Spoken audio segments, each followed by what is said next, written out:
In business, in sales, in relationships, even in negotiations.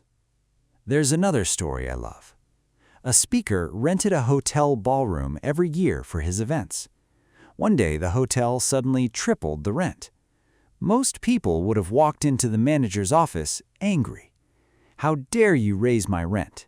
This is unfair. You can't do this." But instead, he did something different. He sat down with the manager and said, "If I were in your position, I'd probably do the same thing." Then he made 2 columns on a piece of paper: advantages, disadvantages. And together they discussed what would benefit the hotel. Not what would benefit him, what would benefit the hotel. The next day, the manager changed his decision. The rent increase dropped dramatically. Why?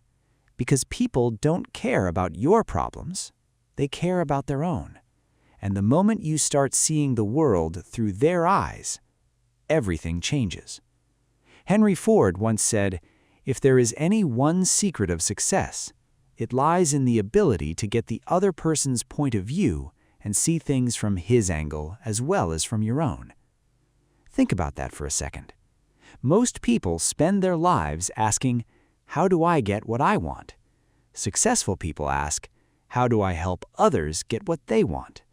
That small shift changes everything. Customers buy. Employees cooperate. Relationships improve. People trust you, not because you manipulated them, but because you finally understood them. So before your next conversation, before your next sales call, before your next negotiation, pause and ask yourself one question. What does the other person really want? Because the person who can answer that question has the whole world with him, and the person who cannot walks a lonely way. If you enjoyed this lesson, subscribe for more timeless principles on communication, persuasion, and human psychology. Imagine you're standing beside a lake. You love strawberries and cream. It's your favorite thing in the world. But today, you're not fishing for yourself. You're fishing for fish. So what do you put on the hook?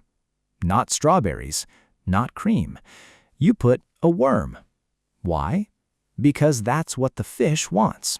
Simple, right? Yet most people spend their entire lives forgetting this lesson when dealing with other people. They walk into meetings talking about what they want. They write sales emails talking about what they want. They try to convince friends, customers, employees, even their own children by talking about what they want. And then they wonder why nobody listens. Let me tell you a story. Years ago, a father was struggling with his young son. Every day the boy refused to eat. The parents tried everything. Mom wants you to eat. Dad wants you to grow strong. They begged, they scolded, they argued. Nothing worked.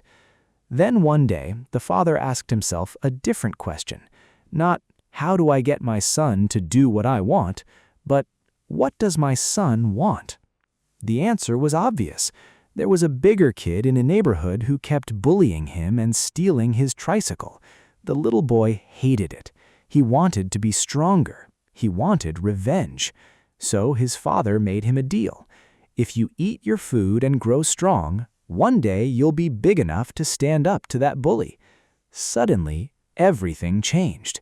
Spinach? No problem. Vegetables? Bring them on. The boy wasn't eating for his parents anymore. He was eating for himself. The goal became his, and that's when the behavior changed. Now, here's the interesting part. This lesson doesn't just apply to children. It applies everywhere.